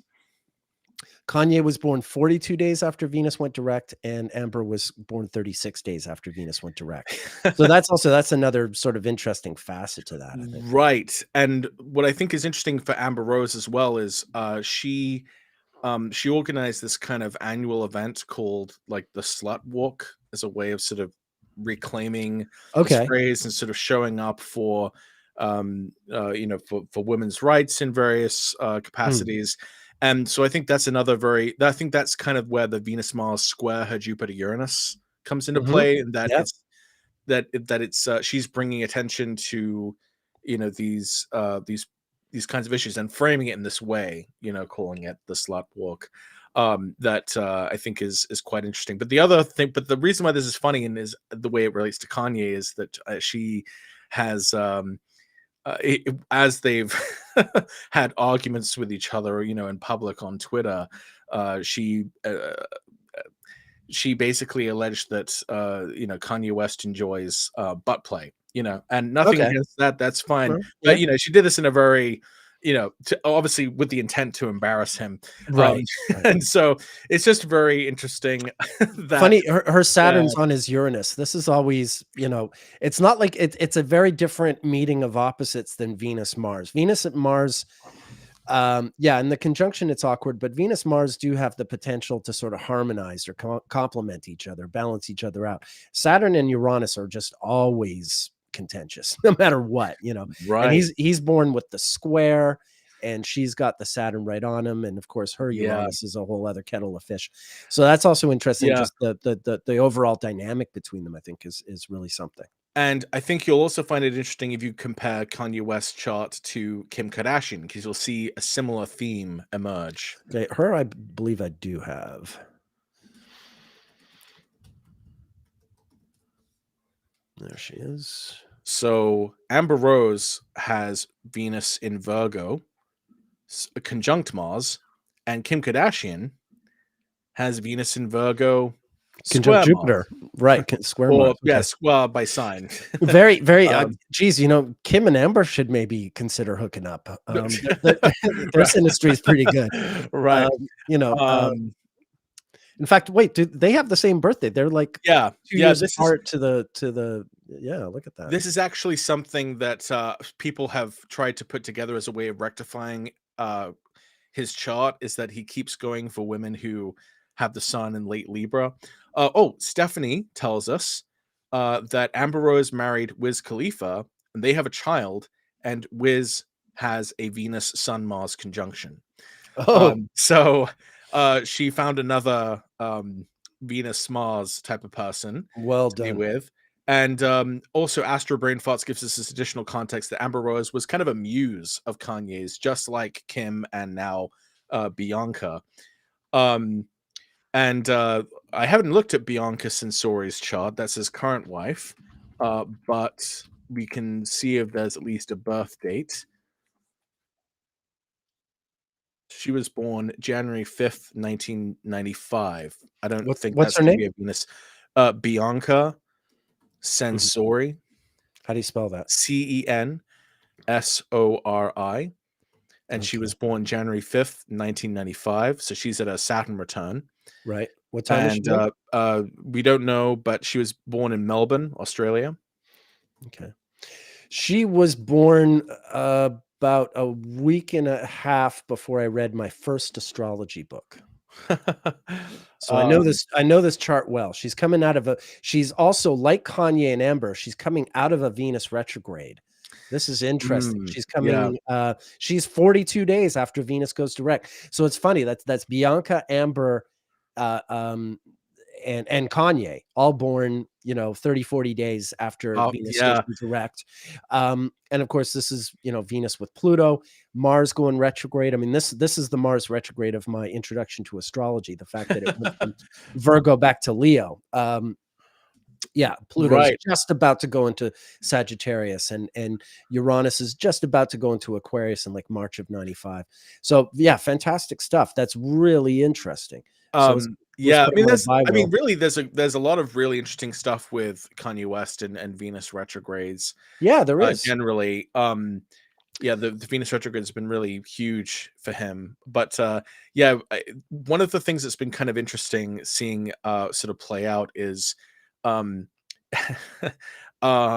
who knows exactly what Kanye's strategy or non-strategy is with rehabilitating his image after what happened with him being an anti-Semitic person and stuff. But he basically during the Venus until he saw 21 Jump Street. Remember, he saw 21 Jump Street, and that cured him of his anti-Semitism. He said because Jonah Hill was so good in it, and so that That Oh, wiped the wow. slate clean for look, this Yeah, is so during the yeah, Venus retrograde in Leo, he was spotted, walking up with his new wife, Bianca Sensori, and they were spotted potentially engaging in some public uh acts of indecency. And she also is barely clothed most of the time, most of her public appearances. There's been very small amount of clothing, to the point where it almost like you sort of see this chatter on Twitter that seems to suggest that maybe Kanye is like pressuring her to dress in this way. I mean, even to the point of impracticality. She's in the rain, with barely anything on, and it's like well, then your clothes which don't get wet. well, so with Venus, well, I just think of that with Venus Pluto, right? Like Venus Yeah, can be sort of extremes with sure, sure. desire. And Yeah. so Astro Brain Farts gives us some additional context here. Bianca is the muse that is the most controversial and sexualized imagery. um Uh, and one another thing I'm noticing here, like Kanye's got the Venus Mars opposite Uranus square Saturn. It's a loose T square, and then she's also got Mars opposite Saturn in a T square with Jupiter. So there is a Mars. Uh, um, yeah, he's got Mars Saturn. I mean, I know it's a loose square, but yeah, you're seeing these same sort of connections of planets. Okay. right. And oh, actually, that's another connection with the Mars retrograde. Because doesn't Amber Rose also has Mars in Virgo. She has the Venus Mars conjunction in Virgo. Right. So that's kind of that other way that um that Sure. there's something there, there's something there between all of his different choices in partners that potentially hints at what his rising sign might be. And I kind of go back and forth on this a lot. Sometimes I suspected Aries rising, um but others say Leo would make the most sense. It's still kind of one of these mysteries. During the last Venus Mars conjunct Pluto, that was in late 2022, which was when Kanye West was um, he like bought a house opposite Kim Kardashian to sort of like keep an eye on her. He was kind of having a bit of a meltdown in his private life, with the course of the divorce. And he was not able to he was not handling it well, at that particular point during that Venus retrograde in Capricorn. Right, right. And The whole who's that guy from Saturday Night Live that Kim was dating and he kept Pete Pete Davidson. Davidson. Yeah, right, right. So he's Yeah, there was that. tormented, tormented. Jealousy and Yeah, triangulation. triangulation. Yeah, and Yeah, and we've all been well informed that Pete Davidson is well endowed. I think oh, which is right. Yeah, yeah. which is sort of like doesn't help Kanye's Oh, you know thank you, Astro Brain Thoughts, for the additional context, because I'm terrible at explaining. I sort of half understand it myself. So they're telling us he bought a house opposite her to get better access to the children. Makes right. sense. Yeah, Makes sense.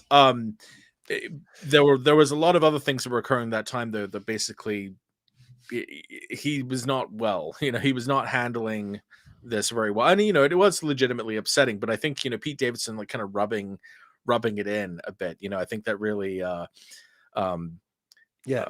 does evoke that kind of potential of that Venus Mars Pluto combination, that it's like not just average sort of jealousies. It's like Yeah. sort of more extreme passions. And Yeah, for sure. um Nicole mentions, I heard about this. Ozzy and Sharon Osbourne mentioned yesterday that they have no interest in engaging with Kanye as an anti-Semite because Kanye apparently wants to sample an Ozzy Osbourne song, or he has sampled it.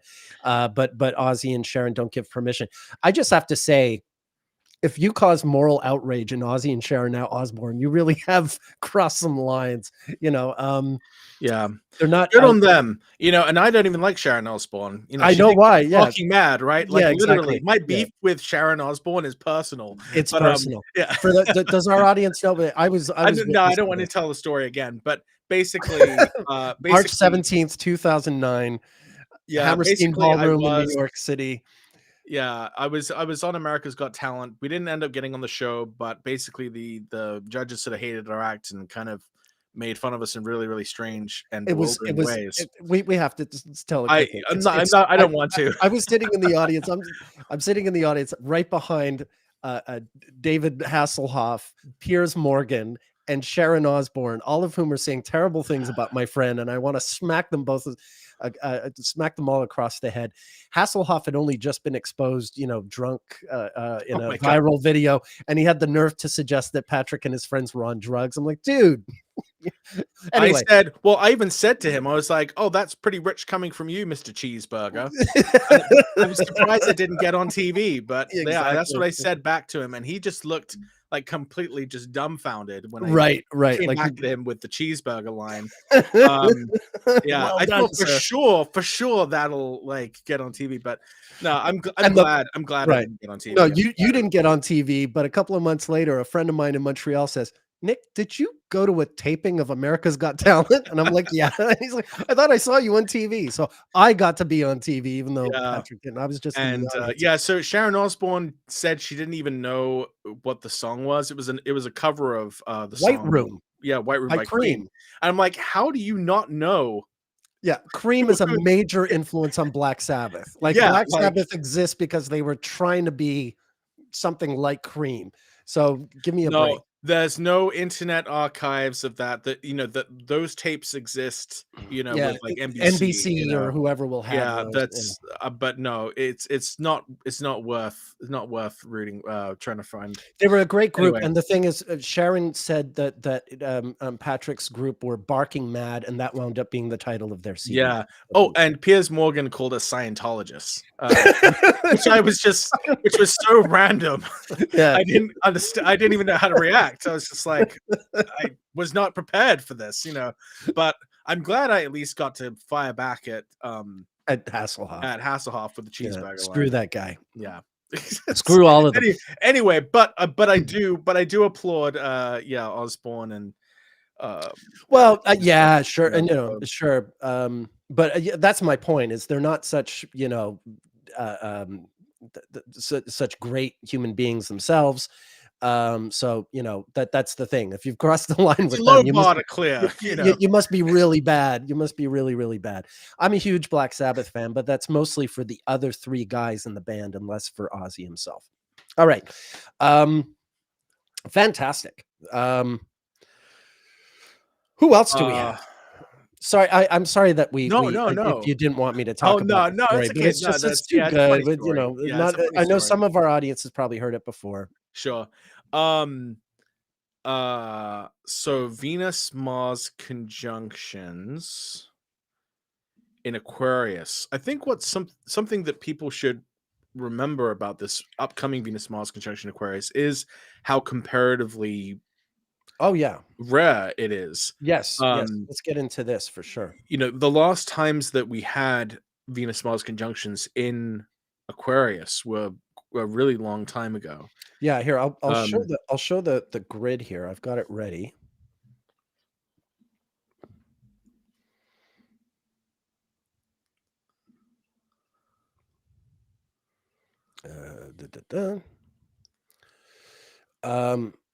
This here. Okay.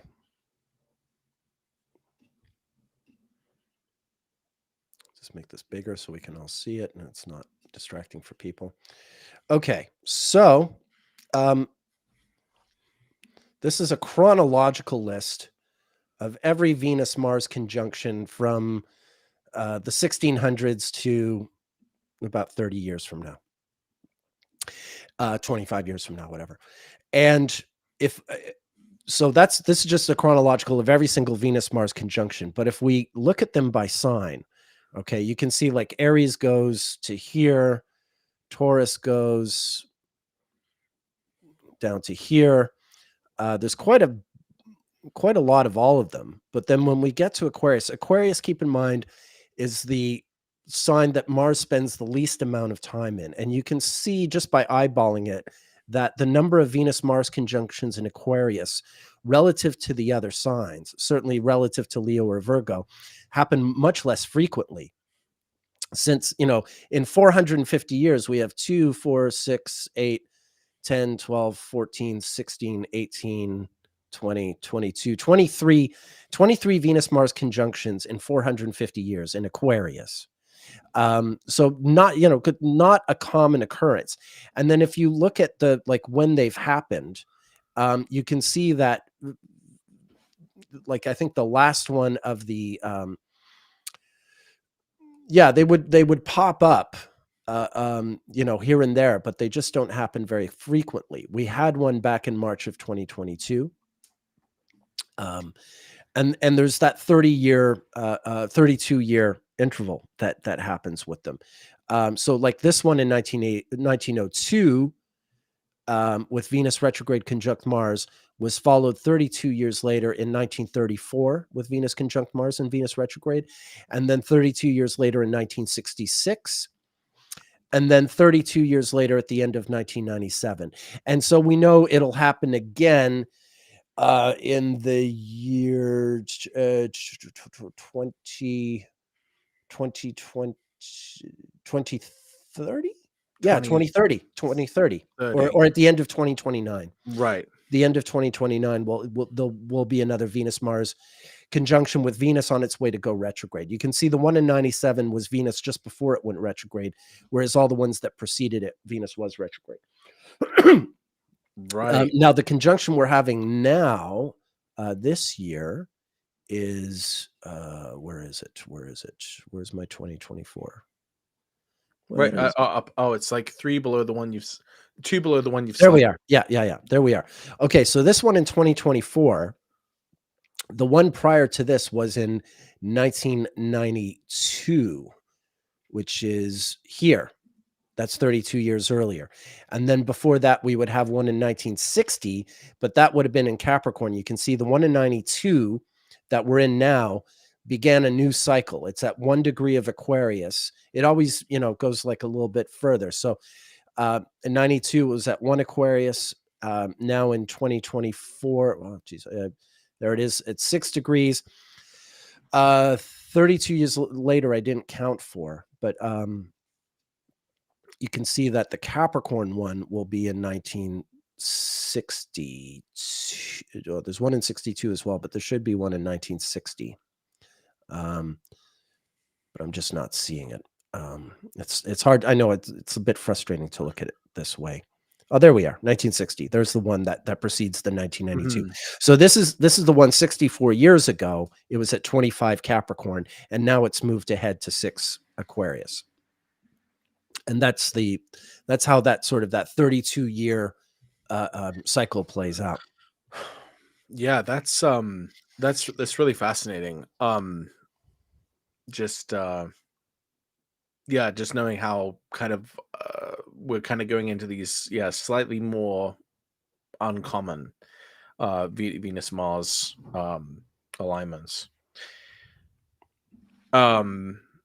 So on a mundane level, another thing that stuck out to me about the Venus Mars Pluto conjunction that we had back in 2022 is that this is really close to when a report was released about this sexual abuse that was happening at a woman's prison, which is interesting because Capricorn is a sign I've kind of linked to prisons. Like it looks like major transits through the sign of Capricorn coincide with things involving prisons. In fact, that's one of the calls I made about 2020 that I couldn't even have anticipated how true it would be, which is that, after following Jupiter's transits through Capricorn and looking at the history of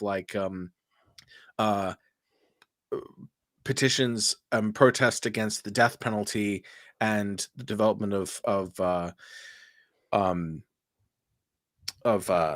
basically campaigns for mercy for prisoners, when Jupiter conjoined Pluto in Capricorn in 2020, COVID was such a huge concern at that time that in some countries actually let prisoners out. Yeah. They dispersed them, and so because one of the things I was saying was 2020 there should be like a movement to like free prisoners, and it happened just in a way that I could not have anticipated, and on a scale I could not have anticipated.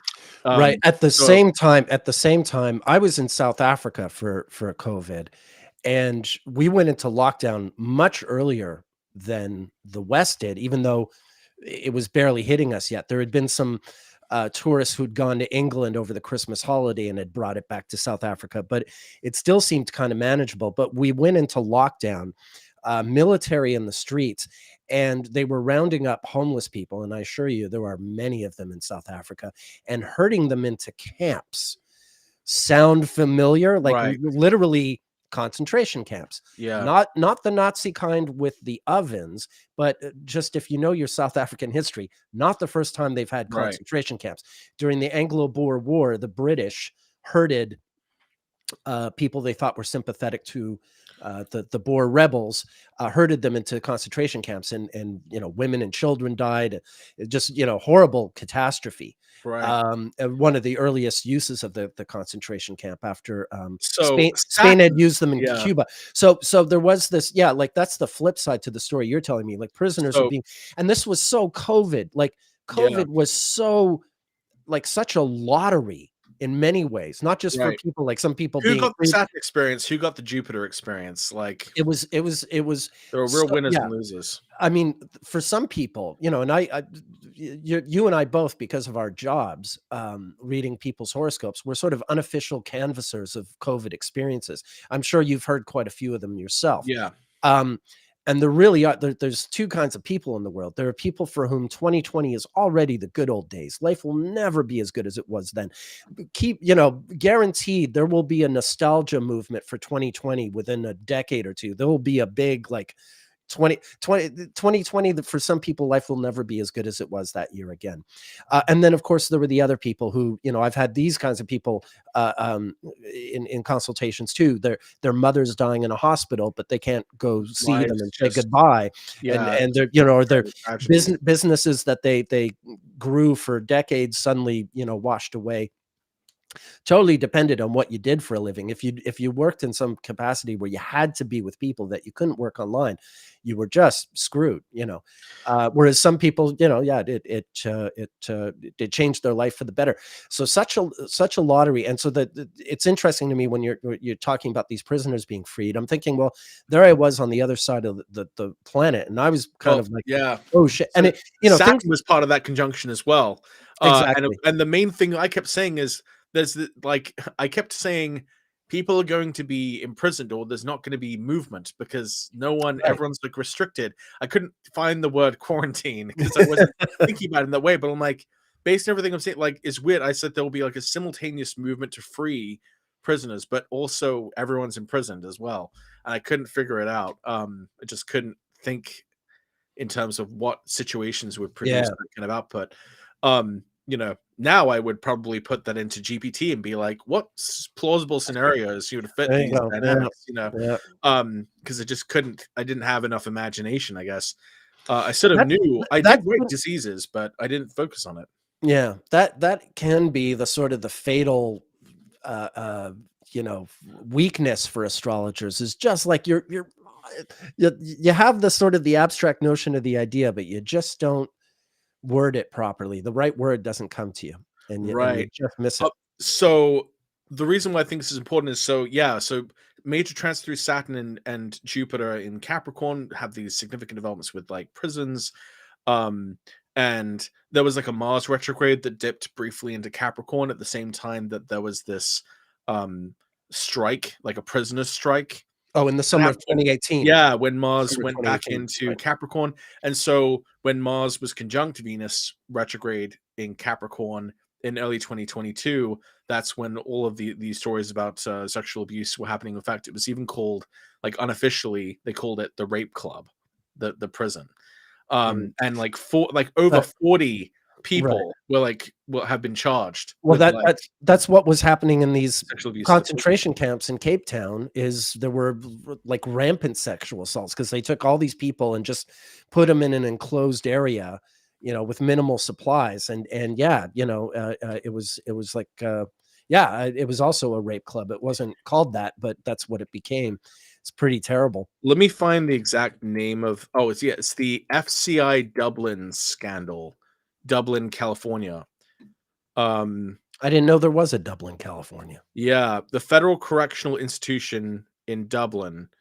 That's the place where there's been this massive scandal and the first report on that happened in February to March of 2022, which is right around that time.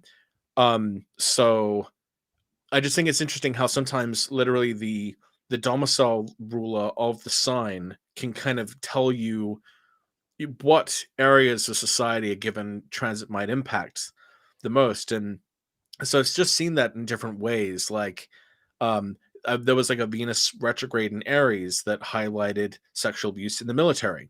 And, and then you get a Venus retrograde in Capricorn. It's like sexual abuse of women in prisons. So you see this sort of come up sort of more literally from time to time, which is why when we're thinking of Venus conjunct Mars and Pluto in Aquarius, so we want to make some sort of generalized mundane sort of prediction about that. I sort of think that there might be a kind of either airborne or potentially technological manifestation of this idea. And we speculated last night about how these with the outbreak of the Ukraine war. Oh, sorry, I didn't mean to cut you off. You were going to say something else. I'm sorry. I was going to say about this upcoming Venus Mars Pluto conjunction Aquarius, that it could be bringing greater attention to social transgressions using deep fake technology and AI, to create sexually transgressive sort of images with this technology, and the kind of wrongs that are sort of done with this technology that can on the one hand make really cool things or beautiful things to making terrible things. And well, someone could make at last the Donald Trump pee-pee tape. Yeah, I'm not interested in watching. Yeah, so I guess that's no. why I hear you. And I also want to bring that up as another example of what Venus Mars conjunct Pluto can be like. That it's Venus and Mars, but sort of made extreme, and so we might even see maybe the emergence of I don't know, AI powered sex robots coming out with the Venus conjunct Mars and Pluto and Aquarius. Look, in the 21st century, porn drives the world, right? Porn drives the technology, the whole reason we have Wi-Fi and fast internet and all that. I mean, no matter what your stand on it is, it's just a fact that it advances technology. So you can just imagine when we get into this stage. Right. I wonder if people it just seems almost inappropriate with the AR, with the Google Vision. I mean the Apple Vision Pro. Yeah. No, watching porn in public. Right. No, I mean that's no one knows. Yeah.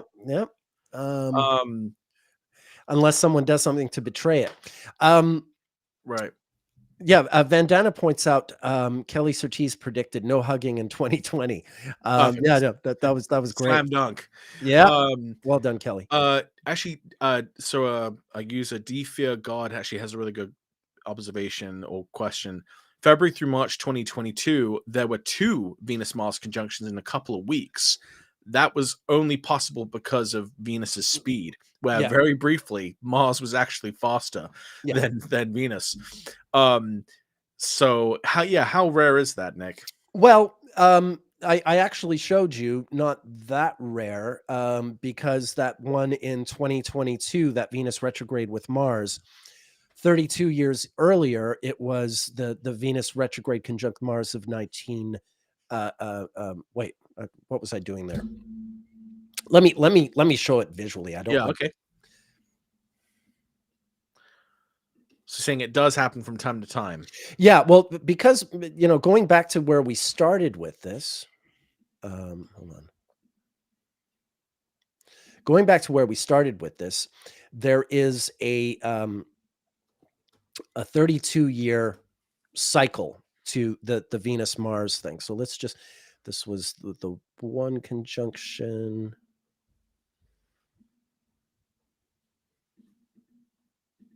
There we are, just after the Venus retrograde. So this is February of 2022. I'm going to set my clock to 32 years. If we go back to 1990, there was a similar thing with a Venus retrograde and Mars being like shortly after, multiple conjunctions of Venus and Mars. If we go back another 32 years to 1958, there's also something similar. This Mars would eventually catch up. And then there was the ones we were looking at, like 1966.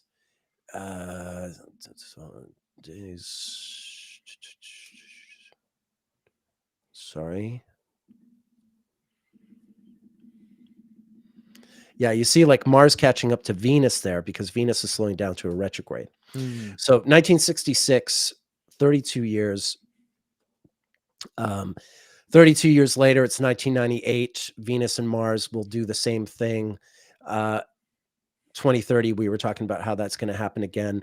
1934, you had multiple conjunctions because of the Venus retrograde. 1902. So yeah, it comes into a pattern. You get a set of them, and then they break apart. They wander off. Is the answer to that question. So somewhat rare, but not, it tends to be part of a pattern that's playing out in a 32-year return interval. I would probably expect those periods though to be pretty fraught because I mean, they are. It's like especially Venus Marsy. Yeah. No, they definitely are. Like I can just take you through some events. And actually, that's part of the reason why Chris was able to make such a good, fairly straightforward prediction about the beginning of the war in Ukraine, because he said, well, Venus is peace and Mars is war, and Mars like overtakes Venus. So it's like Mars prevails or war prevails. I predicted the war in October and November of 21 during a workshop I did. Based on Venus? Yeah. Right. So this is nicely done. This is like there's a movie called Badlands with Martin Sheen and Sissy Spacek. It was made in the early 70s before either of them were famous.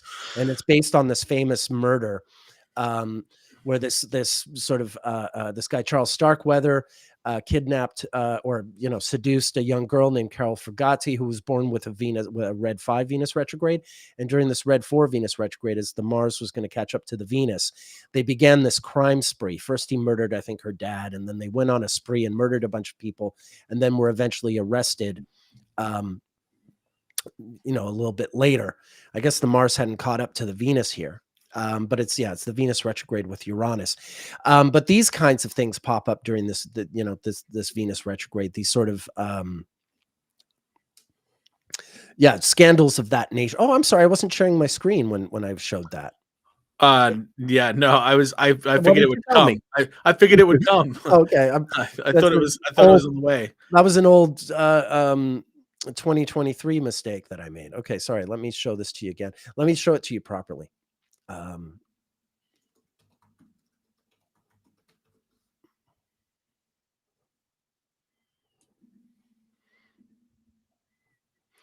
Okay, so this is Charles Starkweather. He's born with Venus retrograde in Scorpio. With Mars would here again sort of catch up to Venus as Venus went retrograde. That's his natal chart. Then we have he's born in 1938, and then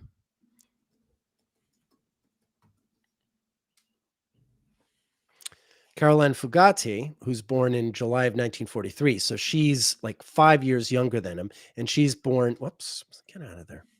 She's born a red 5. This Venus in Virgo is just about to go retrograde. She's born not more than a couple of days before it goes retrograde. All right. So he's a Venus retrograde. She's a Venus retrograde. And on this day, he murders her family and she runs off with him. And this is the beginning of their crime spree. And he kills some other people and eventually they're arrested. Wow. And Mars is catching up to the Venus retrograde just like it was in his chart. So yeah, it's one of these sort of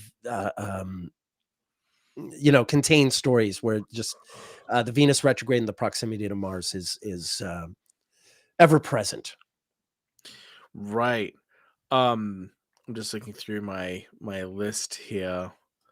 I mean, there's so many interesting examples. Some of them I probably want to do on a more Yeah. Well, way. maybe we've run our course for today. Yeah, maybe. I can see we're wearing you down. Oh no, I'm good, but good? yeah, I'm good, but okay. Yeah, but I'm also content to go too. Yeah. I think we're good for we've made our case.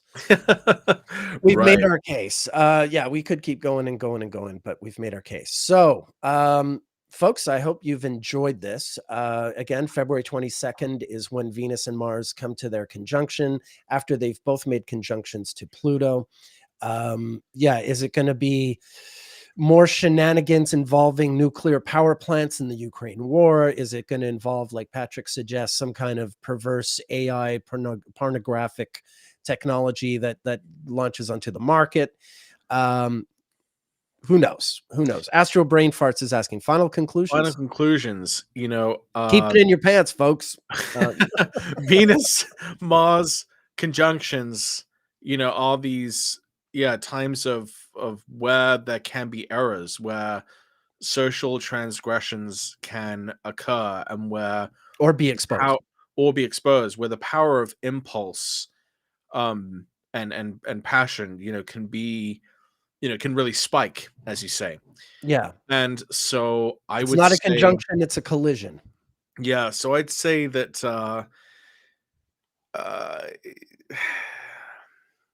I would probably avoid like starting relationships in this time. I probably would even avoid hookups in this time, right?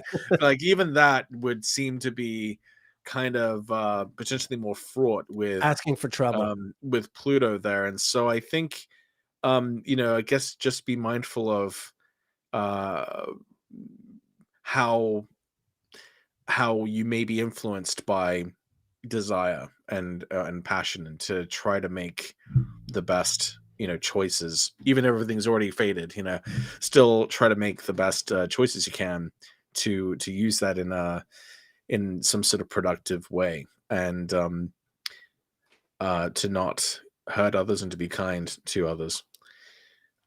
So that's probably my final conclusion, something I can leave with.